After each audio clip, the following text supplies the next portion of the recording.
ऐसी इकोनॉमी में सिर्फ 3 लोग आते हैं। पहला होता है हाउस होल्ड, दूसरा होता है फर्म और तीसरा होता है वहां उस कंट्री की गवर्नमेंट। ये तीनों क्लोज्ड इकोनॉमी में आते हैं। रियल फ्लो को हम सेकंड नाम से जानते हैं फिजिकल फ्लो। क्या बोलते थे सर? Physical flow. बोलते हैं टू साइडेड। क्या बोलते हैं? Two sided. बॉयज आप लोगों के लिए वन साइडेड का मतलब तो बहुत अच्छे से आपको आता होगा। एक तरफा का ताकत तुम क्या जानो बाबू। सीधे बोला मनी फ्लो। अब यहां पे बोलते ही आपके दिमाग में आ गया मनी फ्लो मतलब पैसा। सीधे गुड्स और सर्विसेज क्या हो जाएंगे? क्रॉस। जैसे ही वो दोनों क्रॉस हुए, ऑल द अबव वाला ऑप्शन क्रॉस हुआ, मनी बचा, काम खत्म, सर टिक कर दिया। आप लोगों की सबसे भारी मिस्टेक क्या होती है कि आप लोग पैराग्राफ लिख के क्वेश्चंस को करते हो। ये चीज जरा छोड़ दीजिए। ये मैं अपना पर्सनल एक्सपीरियंस बता रहे हैं। अगला हमारा क्वेश्चन क्या है? पॉपुलेशन। ये बड़ा बेहतरीन सवाल है सर। ये अक्सर एग्जाम्स में बच्चों को फंसा के रखा हुआ है।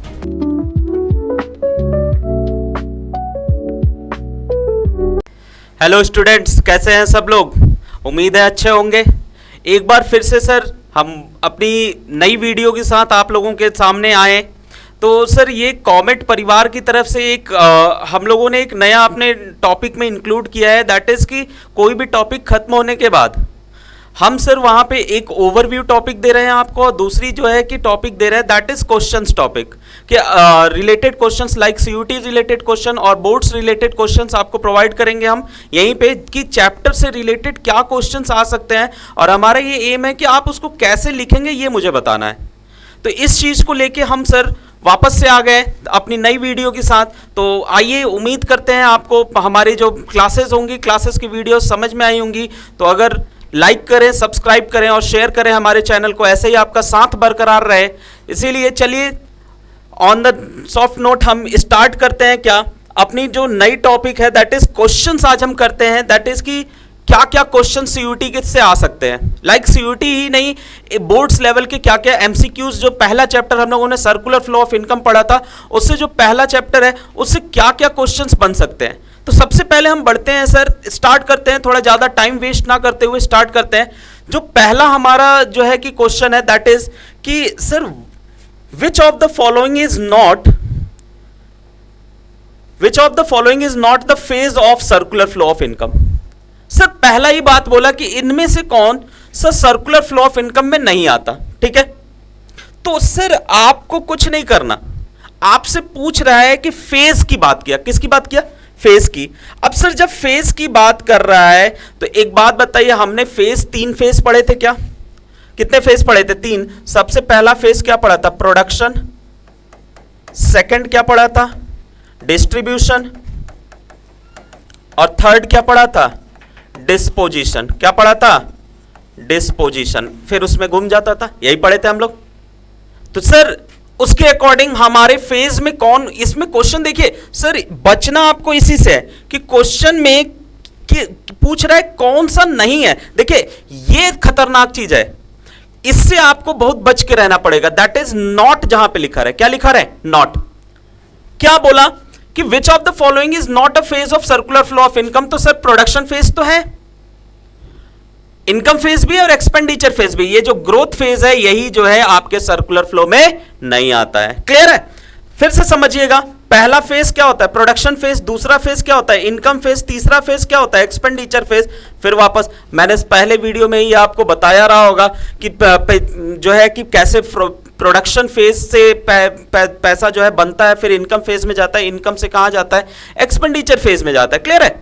चलिए, तो इससे जो है ये 3 फेजेस ऐसे हैं जो इंक्लूड तो होते हैं लेकिन चौथा फेज इंक्लूड नहीं होता, दैट इज ग्रोथ फेज। तो पहला क्वेश्चन हमारा क्लियर हुआ कि इनमें से कौन सा, तो फेजेस से भी क्वेश्चन बन सकते हैं। क्लियर है? चलिए बढ़ते हैं सेकंड क्वेश्चन की तरफ। इन अ क्लोज्ड इकोनॉमी, अब देखिए सर बात हो रही है क्लोज्ड इकोनॉमी। ये क्लोज्ड इकोनॉमी क्या होती है? सर क्लोज्ड इकोनॉमी का मतलब होता है एक ऐसी इकोनॉमी जहां पे गवर्नमेंट किसी भी कंट्री का बाहर किसी से रिलेशन ना हो, किसी भी कंट्री का बाहर किसी कंट्री से रिलेशन ना हो। मतलब ऐसी इकोनॉमी में सिर्फ 3 लोग आते हैं। पहला होता है हाउस होल्ड, दूसरा होता है फर्म और तीसरा होता है वहां उस कंट्री की गवर्नमेंट। ये तीनों क्लोज्ड इकोनॉमी में आते हैं। क्लियर है? अब इस क्लोज्ड इकोनॉमी में मतलब इसमें एक बंदा जो है दैट इज नहीं है, दैट इज कौन? रेस्ट ऑफ द वर्ल्ड, मतलब बाकी की दुनिया। तो अगर हम 3 सेक्टर इकोनॉमी को भी बोले तो वो क्लोज्ड इकोनॉमी में आता है। बट सर जो हम सर्कुलर फ्लो ऑफ इनकम पढ़ रहे थे उसमें जो है हम पढ़ रहे हैं कितने सेक्टर्स को? सिर्फ और सिर्फ आपके 2 सेक्टर्स को। तो लेकिन यहां पे क्लोज्ड इकोनॉमी में हमारे पास 3 सेक्टर। क्लोज्ड का मतलब एक ऐसी इकोनॉमी जो अपने बाउंड्री के अंदर रहना पसंद करे, उसको जो है बाहर जाना नहीं है, उसको दुनिया से मतलब नहीं रखना है। तो दुनिया से मतलब रखने का मतलब रेस्ट ऑफ द वर्ल्ड, तो रेस्ट ऑफ द वर्ल्ड से मतलब नहीं रखना, that means rest of the world cancel हो गया। तो in a closed economy which of the following is not included, तो सर सीधा आपका जवाब होगा क्या, rest of the world. Clear है?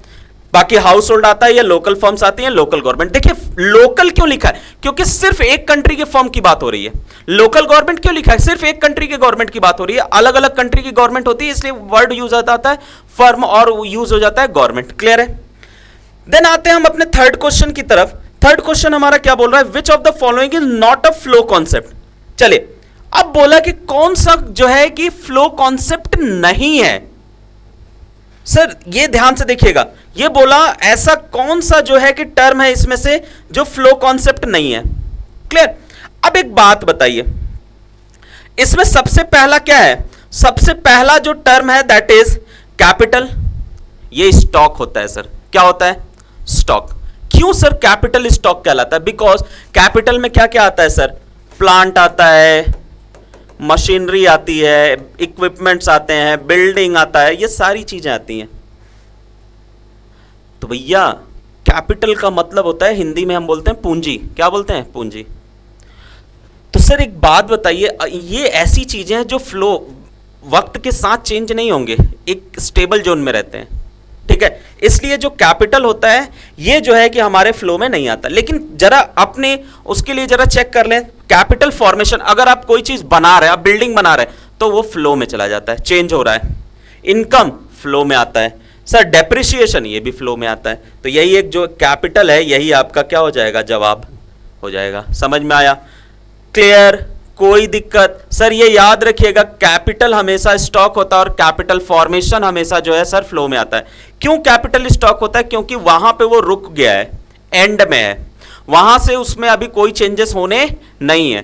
तो उसको जब चाहो तब तुम बता सकते हो हमारे बिल्डिंग की वैल्यूएशन कितनी, हमारे लैंड की वैल्यूएशन कितनी, तो वो समझ में आ जाएगा। ठीक है कि हाँ इतना है, वो बढ़ेगा नहीं, मतलब आपकी क्वांटिटी नहीं बढ़ सकती। क्लियर है? समझ में आया? चलिए देन उसके बाद सर हम बात करते हैं अगले अपने बढ़ते हैं अपने अगले क्वेश्चंस की तरफ, that is which of the following is a stock concept. क्या बोला, इनमें से कौन जो है स्टॉक कॉन्सेप्ट है। चलिए फिर से, अब इस बार बात आई स्टॉक कॉन्सेप्ट की। किसकी आई सर, स्टॉक कॉन्सेप्ट। तो स्टॉक कॉन्सेप्ट क्या बोलता है सर कि पॉपुलेशन क्या है, स्टॉक है, वेल्थ ये भी स्टॉक है, कैपिटल ये भी स्टॉक है, ऑल द अबव ये आपका जवाब हो जाएगा।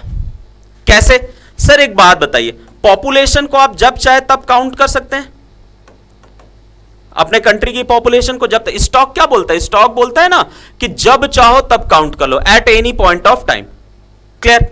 देन उसके बाद वेल्थ, आप अपने पास जो भी आपके पास वेल्थ है, वो प्रॉपर्टीज है, वो भी काउंट कर सकते हो, वो भी मेजर कर सकते हो जब चाहे तब। कैपिटल, अभी जस्ट मैंने पिछले क्वेश्चन में बताया कि कैपिटल भी जब चाहे तब मेजर कर सकते हैं, तो इसीलिए बोला कि तीनों इंक्लूड हो गया, तो इसीलिए आपका जवाब क्या हो जाएगा sir, all the above. Clear? चलिए बढ़ते हैं अगले सवाल की तरफ। ठीक है, अगला सवाल हमारा जो है कि क्या है, real flow refers to the flow of. बोला real flow refers to the flow of, किस बात के लिए रिफर करता है, गुड्स एंड सर्विसेज, किस चीज के फ्लो की बात करता है रियल फ्लो। तो सर आपको पता होगा रियल फ्लो मतलब क्या होता है, रियल फ्लो को हम सेकंड नाम से जानते हैं फिजिकल फ्लो। क्या बोलते थे सर, फिजिकल फ्लो। एक और बोले तो यहां पे क्या होता था, no intervention of money, no intervention of money. बोलो बच्चा हाँ या ना, बोलो जल्दी, good, no intervention of money. तो वही वो बोला कि रियल फ्लो सर क्या है, सबसे पहले उसको फिजिकल फ्लो बोलते हैं, यहां पे पैसे की कोई इंटरवेंशन नहीं है। अब उसके बाद क्वेश्चन जरा देखें, flow of goods and services across different sectors in the economy, emotions, factor services from household sector to the firm sector. अब सर देखिए रियल फ्लो में कौन कौन आता था, एक हाउस होल्ड सेक्टर आती थी, दूसरा आता था फर्म, यही दो आते थे। फर्म, हाउस होल्ड फर्म को क्या देता था भैया, फैक्टर सर्विसेज। क्या देता था, फैक्टर सर्विसेज देता था, जिसमें लैंड, लेबर, कैपिटल और एंटरप्रेन्योरशिप होता था, और उसके बदले में फर्म इनको क्या देता था? गुड्स एंड सर्विसेज देता था। तो सर देखिए, गुड्स एंड सर्विसेज का फ्लो और factor services of household sector to the, तो यहां पे सर पहला भी हमारे अकॉर्डिंग सही लग रहा है और दूसरा भी। तो देखिए एक ऑप्शन दिया है both A and C, both A and C, तो आपका ये जवाब हो जाएगा both A and C. Clear है? कोई दिक्कत? समझ में आया? चलिए आगे बढ़ते। अगर सर आपको इन चीजों पे नहीं कंफ्यूजन हो रहा है, कोई इश्यू नहीं, आप जाइए पिछले क्लासेस के वीडियोस देखिए, वहां से क्लियर करिए, देन आप आपके क्वेश्चन सॉल्व करिए। क्लियर है? कोई इश्यू नहीं, आप आराम से इसको सॉल्व कर सकते हैं बाद में भी। देन उसके बाद अगला क्वेश्चन की तरफ हम बढ़ते हैं सर। अगले क्वेश्चन क्या है? Flow of goods and services in barter. Flow of goods and services in, sir barter economy किसको बोलते हैं? इसी को तो बोलते हैं, इसी रियल को एक और नाम से बोलते हैं ना, बार्टर। क्या बोलते हैं? बार्टर। मतलब जूता के बदले जूता, जूता के बदले चप्पल दे रहा है, भाई 2 चप्पल दो 4 जूता लो। हाँ, समझ में आया? मतलब यहां पे पैसे का कोई भी इंटरवेंशन नहीं है। तो सर अब आते हैं वाटर फ्लो। तो बोला गुड्स, क्या बोलता है? Goods, flow of goods and services in barter economy को क्या बोला जाता है? Water flow? बिल्कुल नहीं। Real flow? सर बिल्कुल सही जवाब, रियल फ्लो को ही तो बार्टर बोलते थे। हाँ या ना? सीधा जवाब, आंख मूंद के आगे बढ़े, कोई कुछ बोलना ही नहीं है, क्योंकि तीसरा मनी फ्लो आया। मनी फ्लो तो सर होता ही नहीं है, क्योंकि बार्टर में no intervention of money, money flow automatically cancel हो गया सर। रियल फ्लो जवाब। आगे बढ़िए, रैपिड फायर के लिए सर जल्दी आगे बढ़िए, कोई दिक्कत नहीं है। नेक्स्ट वीडियो उस पे आइए, इतना बुद्धि नहीं लगाना है एक एमसीक्यू के चक्कर में। आपको जवाब मिला, आप आगे बढ़िए। हाँ, बस एक बार जरूर चेक कर लेना बच्चे कि नीचे क्या लिखा है, बोथ कहीं नहीं ना लिखा है। अगर बोथ लिखा है तो थोड़ा सा एक बार को ओवरव्यू देख लो, ठीक है? चलिए, देन उसके बाद बढ़ते हैं हम अपने अगले क्वेश्चंस की तरफ। दैट इज कि बोला विच of the following is a factor income. अब सर देखिए, फैक्टर इनकम का मतलब 2 नाम हम लोगों ने पढ़े थे। एक हमने पढ़ा था ट्रांसफर, पढ़ा था वन साइडेड। क्या पढ़ा था? One sided. याद होगा, मैंने एक अच्छा एग्जांपल भी आपको दिया था। और एक होता है फैक्टर। क्या होता है? फैक्टर, जिसको हम बोलते हैं टू साइडेड। क्या बोलते हैं? Two sided.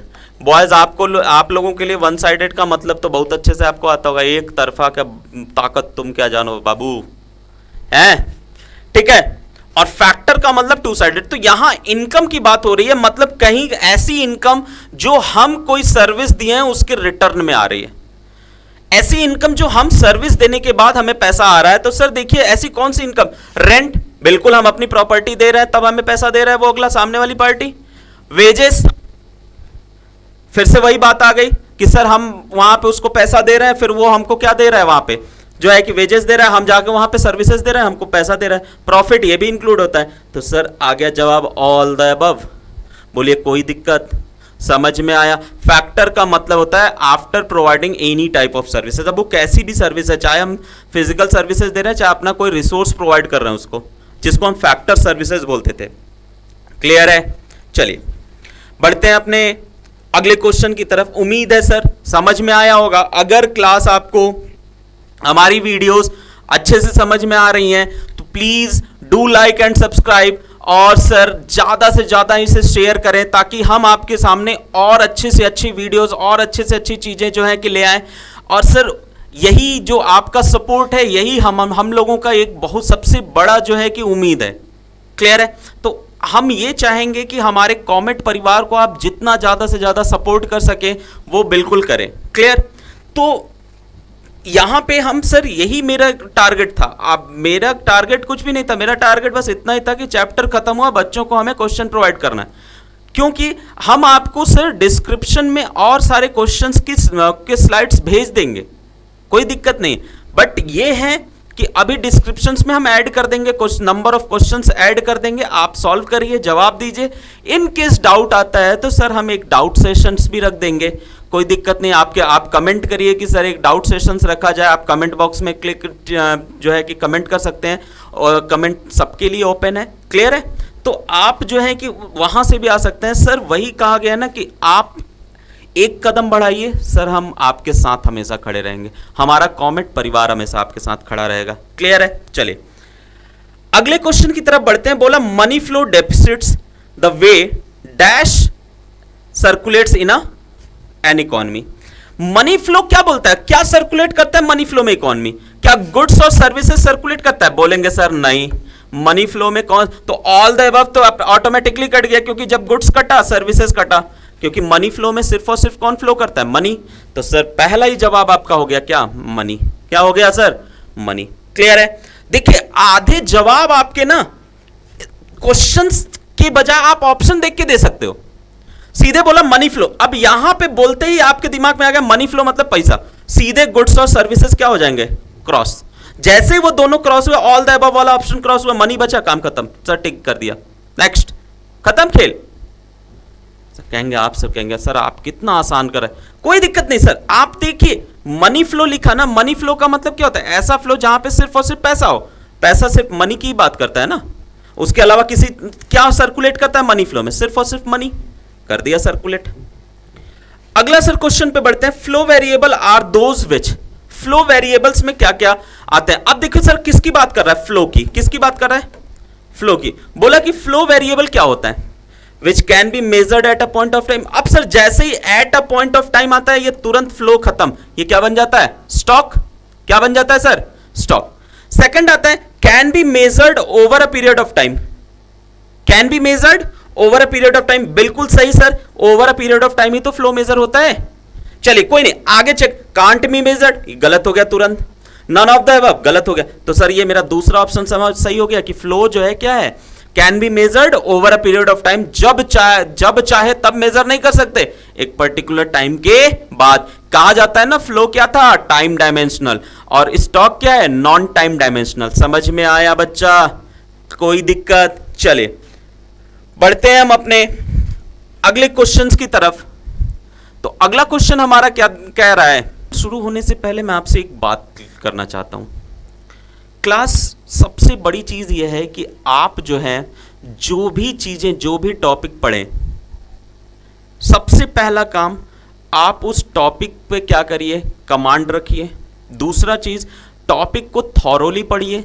तीसरी चीज, हर एक चीजों को डीपली जाके पढ़िए कि हम क्या इससे कर सकते हैं, क्या क्या क्वेश्चन अराइज हो सकते हैं। चौथी चीज यह है कि आप जो है जितना ज्यादा से ज्यादा हो सके क्वेश्चंस लगाइए, और सर लिख के प्रैक्टिस करिए। क्या करके प्रैक्टिस करिए? लिख के प्रैक्टिस करिए। बिकॉज जितना आप लिखेंगे ना सर, उतना जो है क्या होगा कि आपको समझ में आएगा। लिखने की टेंडेंसी बनाएंगे सर, बोर्ड्स में जानते हैं, बोर्ड्स में आपको लिखने की ही कला पे नंबर मिलेगा। आपको कितना आता है वो मैटर करेगा ही नहीं, वहां मैटर करेगा आप कितना लिख पा रहे हो। सबसे पहली चीज सर याद रखिएगा, एक 4 मार्क्स के क्वेश्चन के लिए, एक 4 मार्क्स के क्वेश्चन के लिए बच्चों को यही नहीं पता कितना लिखें। कुछ नहीं करना है गाइस, आपको 4 मार्क्स के क्वेश्चन के लिए 4 पॉइंट्स मस्ट है। ये जो 4 पॉइंट्स होने चाहिए, याद रखिएगा, ये 4 पॉइंट्स आपके ऐसे होने चाहिए कि ये एक दूसरे से इंटर रिलेट करके हर पॉइंट अपने आप को समझाने में क्या हो? कैपेबल हो। ऐसा ना हो कि पहला और दूसरा पॉइंट मिला के एक बात को समझा रहा, तीसरा पॉइंट अलग बात समझा रहा, और चौथा पॉइंट। तो ये एग्जामिनर जो आपका है वो कंसीडर करेगा सिर्फ 3 पॉइंट, तो आपको देगा वो सिर्फ 3 नंबर। क्लियर? आपको लगेगा हम तो पूरा सही लिख के आए, एग्जामिनर ढूंढता है। एग्जामिनर को सर दीजिए, मौका दीजिए, वो आपसे ज्यादा भी नहीं ढूंढ रहा है कि तुम 6 पॉइंट लिखो। और क्लास कोशिश करिए पैराग्राफ से बचने की। बच्चे क्या आप लोगों की सबसे भारी मिस्टेक क्या होती है कि आप लोग पैराग्राफ लिख के क्वेश्चंस को करते हो। ये चीज जरा छोड़ दीजिए। ये मैं अपना पर्सनल एक्सपीरियंस बता रहे हैं कि हम लोग भी जब बोर्ड्स की कॉपी चेक करते हैं ना, तो उसमें हम लोग यही ढूंढते हैं कि बच्चा अगर पैराग्राफ लिखा है तो थोड़ा सा टीचर की जो इंटेंसिटी होती है वो पढ़ने की कम हो जाती है। पॉइंट्स होता है that way looks attractive. Teacher को मौका दीजिए, टीचर देखने पे मजबूर हो जाए, हां लिखा क्या है ये बच्चा, तब जाके आपका आंसर अट्रैक्टिव होगा। क्लियर है? ये चीज ध्यान रखिएगा। जितना ज्यादा से ज्यादा आप अपने आंसर को अट्रैक्टिव रखेंगे तो 4 मार्क्स के लिए 4 पॉइंट्स मैंडेट कंपलसरी है, लेकिन वो 4 पॉइंट्स अगर आपको लगता है कि मेरा ये 2 पॉइंट 1 पॉइंट को बना रहा है, ये 2, तो आप एक 5वां पॉइंट भी इंक्लूड कर सकते हैं। समझ में आया? ये आपको करना पड़ेगा, तब जाके ये आपके 4 मार्क्स आपको एग्जामिनर देगा, वरना वो नहीं देगा। क्लियर है? चलिए अब सर हम अगले क्वेश्चन की तरफ जब बढ़े तो बोला dash is measured over a period of time. Sir जैसे ही नाम आया ओवर, फिर से क्या बात आ गई? फ्लो आ गया कि नहीं आ गया? बस बाकी कुछ पढ़िए मत। स्टॉक तो eight a particular point of time, flow physical होता ही नहीं है, तो खत्म खेल। अगला question, wealth is a dash concept. अभी जस्ट मैंने पिछले क्वेश्चन में बोला वेल्थ क्या है? रियल तो होगा नहीं, स्टॉक कॉन्सेप्ट होता है सर, क्योंकि वेल्थ को कभी भी मेजर किया जा सकता है। फ्लो नहीं होता क्योंकि वेल्थ को चेंज नहीं होता। क्लियर? समझ में आया? अगला है production is a dash concept. किसी चीज की प्रोडक्शन कर रहे हैं, क्या कर रहे हैं? किसी भी गुड्स की प्रोडक्शन कर रहे हैं, किसी भी सर्विसेज की प्रोडक्शन कर रहे हैं, तो प्रोडक्शन कौन सा कॉन्सेप्ट में चेंज हो रहा है कि नहीं हो रहा है? तो सर बोलेंगे हां बिल्कुल हो रहा है। तुरंत से आया क्या? फ्लो नाम। क्या नाम आया? फ्लो। चेंज होने, जो भी चीज चेंज होगी टाइम के साथ वो फ्लो में चली जाएगी। प्रोडक्शन तुम मेजर कब कर पाओगे? साल के आखिरी में कि हमारे फर्म ने कितना प्रोड्यूस किया। हाँ आया ना? टोटल प्रोडक्शन अगर निकालनी हो तो। ठीक, क्लियर है? चलिए अब देखिएगा अगला हमारा क्वेश्चन क्या है? पॉपुलेशन। ये बड़ा बेहतरीन सवाल है सर, ये अक्सर एग्जाम्स में बच्चों को फंसा के रखा हुआ है, ये बड़े बड़े एग्जाम्स में भी पूछता है। Population is a dash concept. Sir population का मतलब समझिएगा, कुछ लोग बोलते हैं स्टॉक होता है, कुछ लोग बोलते हैं फ्लो होता है। सर अगर आपसे पॉपुलेशन ये पूछ दे कि population on 31 March, population on 31 मार्च 2026, तो सर क्या आप बता पाएंगे? आज की डेट पे जिस दिन हम ये बातें कर रहे हैं, क्या अभी आज की डेट क्या है सर? आज की डेट है 30 जुलाई 2025।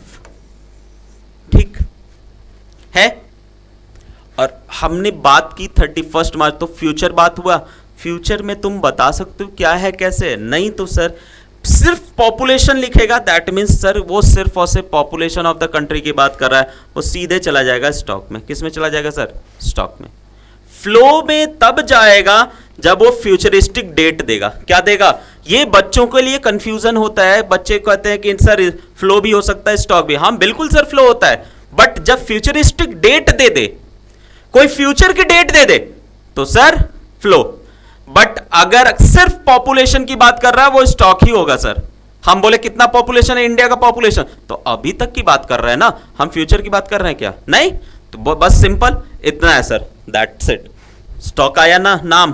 क्लियर है? चलिए अगला है capital is a stock concept. बोला कि क्या कैपिटल स्टॉक कॉन्सेप्ट है? अभी जस्ट बताया, बिल्कुल सर कैपिटल स्टॉक होता है, कैपिटल फॉर्मेशन फ्लो होता है। तो यह सर ट्रू, सीधा जवाब सर, सही है। आगे बढ़िए, ज्यादा टाइम हमारा वेस्ट मत करिए, समय की कीमत है हमारे पास। अगला है capital formation is a flow variable. क्या कैपिटल फॉर्मेशन फ्लो? अभी जस्ट देखिए, बच्चे बस यही कंफ्यूज होते हैं। Capital stock, capital formation flow, देखिए दोनों ट्रू हुआ कि नहीं हुआ? जवाब आपका क्लियर हुआ बच्चे। बस आपको यही करना है, कहीं से भी आपको कोई भी क्वेश्चन मिले सॉल्व करिए और देखिए सर क्या चेंजेस आ रहे हैं। देखिए सिर्फ एक नाम का चेंज, यहां कैपिटल दिया, यहां कैपिटल फॉर्मेशन दिया, दोनों में बस फॉर्मेशन का चेंज, बस तुरंत स्टॉक और फ्लो में हो जाता है। जैसे कोई चीज बनाने आप चलने लगते हैं, फॉर्म करने चलने लगते हैं, वो तुरंत फ्लो में चला जाता है, और जैसे ही चीजें उसमें है वो तुरंत स्टॉक में चला जाता है। क्लियर है?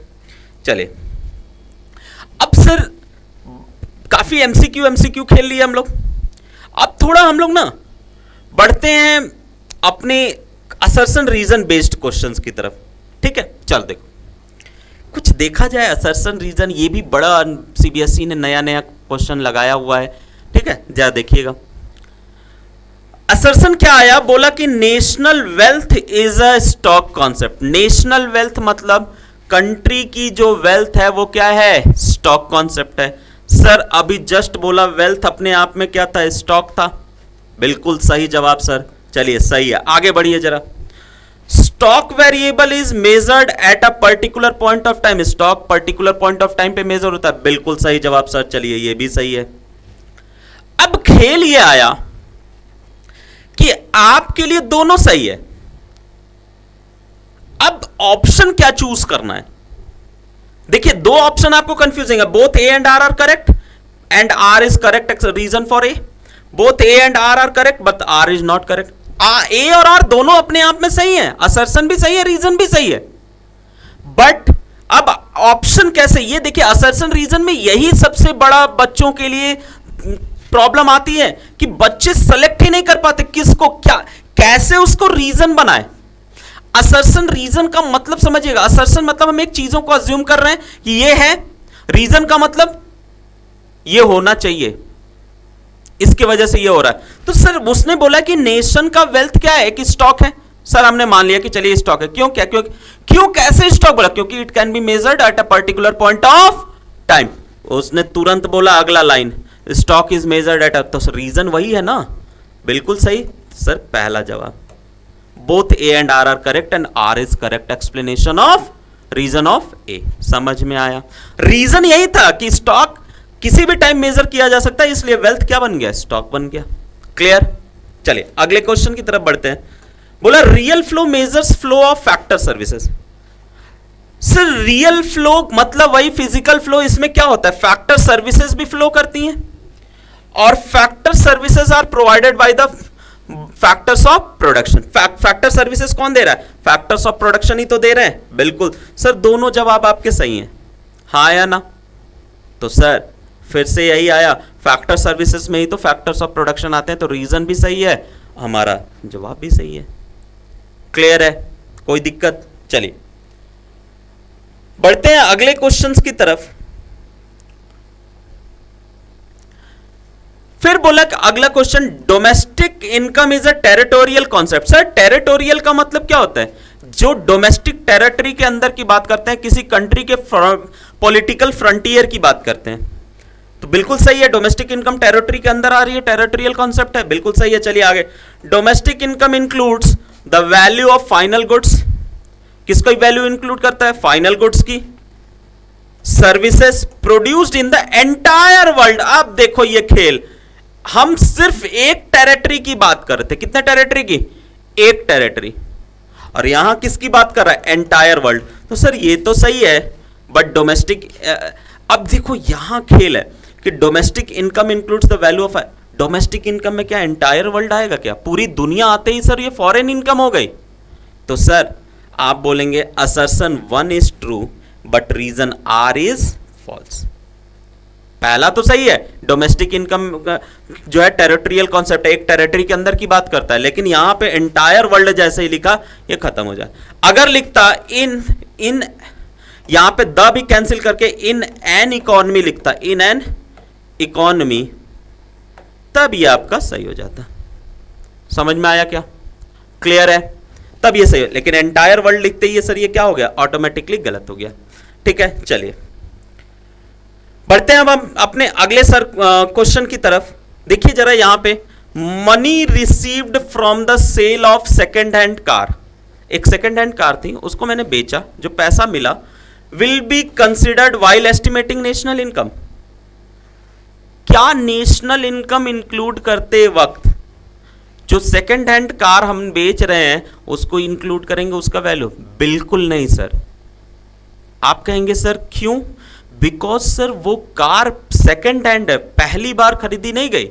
अगर पहली बार खरीदी जाती तो सर क्या होता, वो कार का पैसा इंक्लूड होता, बट दूसरी बार मतलब अगर हम 2 बार इंक्लूड करें, एक बार पहले ही फर्स्ट हैंड जा होगा तभी इंक्लूड हो गया, दूसरी बार तो सर वो बन जाएगा डबल काउंटिंग। इस बारे में अभी हम आगे के जो है क्लासेस में आपको डबल काउंटिंग कॉन्सेप्ट समझाएंगे। बस इतना जान लीजिए कि कोई भी सेकंड हैंड दोबारा कोई चीज खरीदी बेची जा रही है वो इंक्लूड नहीं होती है, अगर उसको इंक्लूड करते हैं तो वो डबल इनकम बन जाएगी, डबल काउंटिंग उसको बोला जाता है। तो इकोनॉमी ऐसी चीजों को इंक्लूड नहीं करती, तो ये मेरा असर्शन ही गलत हो गया। अब their value is already included and it does not contribute the current flow. देखिए एकदम सही बात, अभी जस्ट मैंने बोला क्या कि उनकी जो वैल्यू है वो क्या हो रही है, ऑलरेडी इंक्लूड हो चुकी है पहले से ही। तो जब पहले से ही इंक्लूड हो चुकी है तो क्या वो दोबारा उसमें आएंगे? तो आप बोलेंगे नहीं सर, अभी तो आप बोले कि सिर्फ और सिर्फ फर्स्ट हैंड की बात होती है, सेकंड हैंड जो भी आएंगे वो इंक्लूड नहीं होंगे। तो ये तो सही हो गया, सही बात बोल रहा है, असर्शन गलत हो गया। तो सर आपका जवाब हो जाएगा assertion A is false but reason R is true. Reason सही था, असर्शन ही गलत था। अगर यहीं पे लिखता will not be included, will not, तो ये सही हो जाता, तुरंत जवाब आपका सही हो जाता, असर्शन भी सही, रीजन भी सही, तो आपका जवाब पहला हो जाता। क्लियर है? बट आपसे उसने ये तो पूछा नहीं, आपसे उसने पूछा कि क्या इंक्लूड होगा, तो आप बोल रहे हो नहीं इंक्लूड होगा, तो ये नहीं आप इंक्लूड होगा, तो ये तुरंत गलत हो गया। क्लियर है? देखिए कितने अच्छे अच्छे सवाल आपके, क्वेश्चंस लेवल कितने अच्छे अच्छे आपके पास आ रहे हैं। देन उसके बाद चलिए बढ़ते हैं हम अपने अगले क्वेश्चन की तरफ, दैट इज बोला कि microeconomics and macroeconomics are interdependent upon each other, one cannot study the two in isolation. बोला माइक्रो और मैक्रो दोनों इंटर रिलेटेड है। सर बिल्कुल इंटर रिलेटेड है, एक इंडिविजुअल की बात करता है और एक जो है पूरे एंटायर वर्ल्ड की बात करता है। चलिए जरा दूसरा रीजन जरा चेक करते हैं। रीजन क्या बना? Micro economics has smaller degree of aggregation. Micro economics individual में बात करता है इसलिए स्मॉलर हो गया, और macro economics has a greater degree of aggregation. बिल्कुल सही जवाब, ये भी सही है। ये ग्रेटर डिग्री एग्रीगेशन लेता है, ये स्मॉलर डिग्री एग्रीगेशन लेता है। माइक्रो मैक्रो एक दूसरे से इंटर रिलेटेड भी होते हैं, एक में हम प्राइस की बात करते हैं, दूसरे में इनकम की, सारी चीजें इंक्लूड होती हैं। तो सर यहां पे आ जाएगा आपका जवाब both assertion and reason are true and reason R is correct explanation of the assertion. Clear है? कोई दिक्कत? माइक्रो मैक्रो दोनों इंटर, एक इंडिविजुअल की माइक्रो इंडिविजुअल की बात करता है और मैक्रो एग्रीगेट्स की बात करता है, तो दोनों इंक्लूड होती है सर, इंडिविजुअल भी इंक्लूड होता है, एग्रीगेट्स भी इंक्लूड होते हैं, इसलिए दोनों सही हैं आपके लिए। क्लियर है? चले अब सर क्लास थोड़ा सा हम असर्शन रीजन से हट के आप लोगों के लिए कुछ इस चैप्टर से सेलेक्टेड क्वेश्चंस ले आए जो बोर्ड्स लेवल के हैं। ये सीयूटी में तो नहीं मिलेंगे आपको, सीयूटी में आपको एमसीक्यूज क्वेश्चन मिलेंगे, ये बोर्ड क्वेश्चंस हैं इस चैप्टर से। आप नोट डाउन भी कर सकते हैं इसको वीडियो पॉज करके। देखिए ये बोर्ड्स क्वेश्चन में क्या है, सबसे पहला क्वेश्चन अगर इस चैप्टर से बोला जाए तो अगर ये आपके इतने क्वेश्चन तैयार है, इस चैप्टर से कभी भी कोई गलत नहीं होगा। पहला, discuss briefly the circular flow of income in two sector economy. आपको क्या बोला? सर्कुलर फ्लो ऑफ इनकम बताना है कितने सेक्टर इकोनॉमी में? टू सेक्टर इकोनॉमी में। क्लियर है? सर आप एक डायग्राम बनाइए, किसका? हाउस होल्ड सेक्टर का, फर्म का। बस फर्म क्या देता है हाउस होल्ड को, ये दिखा दीजिए, फिर उसके बाद हाउस फर्म से इधर वापस क्या आता है, फिर इधर से इधर। आपको सारी चीजें पता हैं, सारी चीजें ब्रीफली एक्सप्लेन कर दीजिए। दो सेक्टर इकोनॉमी हम पढ़ते हैं, सारी चीजें बता दीजिए। Explain the 3 phases of circular flow. तीनों फेज समझाना है। कौन से तीनों फेज? पहला प्रोडक्शन फेज, दूसरा इनकम फेज और तीसरा एक्सपेंडिचर फेज। इन तीनों में क्या क्या होता है, कैसे फ्लो होता है, ये सारी चीजें आपको बतानी है।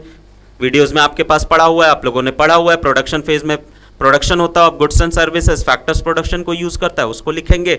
इनकम फेज में डिस्ट्रीब्यूट होती है इनकम, सबको पैसा मिलता है रेंट, वेजेस, इंटरेस्ट और प्रॉफिट के फॉर्म में, उसको लिखेंगे। देन उसके बाद तीसरा आ जाता है एक्सपेंडिचर, खर्चे की बात। तीसरा question, differentiate between stock and flow. Stock और फ्लो के बीच की डिफरेंस, ये सर हमने आपको लिख के बताया था। स्टॉक और फ्लो के बीच की difference, time dimensional, non time dimensional, stock can be measured at a particular point of time, can not be measured at a particular over a period of time. सारी चीजें आपको बताया गया सर, लिख लीजिएगा। Differentiate between real flow and money flow. Real flow बता दीजिए क्या होता है। रियल फ्लो को सर फिजिकल फ्लो भी बोलते हैं, जहां movement of goods and services होता है। मनी फ्लो में मनी की मूवमेंट होती है, नॉमिनल फ्लो बोलते हैं। सारी चीजें लिख सकते हैं आप। Explain the role of government sector in an economy. Government क्या करता है सर, ये सवाल आया इंजेक्शन लीकेजेस का। गवर्नमेंट जो है क्या करता है, अगर इकोनॉमी में पैसा लगाता है तो मनी फ्लो बढ़ जाता है, अगर पैसा घटाता है तो मनी फ्लो घट जाता है। बस इतना ही आपको उसके रोल को समझाना है। गवर्नमेंट के क्या समझाना है, रोल को समझाना है कि गवर्नमेंट इकोनॉमी में क्या रोल करता है। टैक्सेस का रोल समझाना है, एक्सपेंडिचर का। देखिए गवर्नमेंट के पास दो ही चीज है, या तो खर्चा या टैक्स, यही दो चीज है। क्लियर है? इन्हीं दो चीजों से जो करना है करेगी। फिर अगला सवाल है differentiate between micro and macro. Micro और मैक्रो के बीच की डिफरेंशिएशन पूरी अच्छे से याद कर पढ़ लीजिए आप लोग। लास्ट क्वेश्चन है explain the major difference between injection and leakages. Sir पिछली वीडियो जो हमारी ओवरव्यू वीडियो आई थी उसमें मैंने लास्ट में इंजेक्शन और लीकेजेस ब्रीफली आपको समझाया है, सब कुछ A to Z बताया। इंजेक्शन क्या होता है, जब पैसा लगा देते हैं नया पैसा इकोनॉमी में आ जाता है। लीकेजेस पैसा विड्रॉल हो जाता है, गवर्नमेंट क्या करती है, इन्वेस्टमेंट कैसे आता है, इंपोर्ट कैसे रोल प्ले करता है, एक्सपोर्ट, सारी चीजें। आप अगर नहीं समझ में आता आप पिछली वीडियो जाके देख के तब इसको जवाब में लिखिए। अगर कोई आपको डाउट आता है क्लास, कोई भी डाउट आता है तो सर प्लीज आप कमेंट करें, आपके डाउट्स को क्लियर किया जाएगा। सर डाउट सेशंस रख दिया जाएगा, सारी चीजें आपको दे दी जाएंगी। ठीक है, अभी तक के लिए इस चैप्टर के लिए हम लोगों ने जो भी हमारे से पास क्वेश्चंस थे हमने आपको प्रोवाइड किया, सारे क्वेश्चंस डिस्कस किए गए। क्लियर है? तो अभी के लिए उम्मीद है आपको समझ में आया होगा। तो अगर समझ में आया दबा के लाइक करें, सब्सक्राइब करें, शेयर करें और कमेंट परिवार को ऐसे ही सपोर्ट आपका बना रहे। ठीक है, थैंक यू, जय हिंद, जय भारत।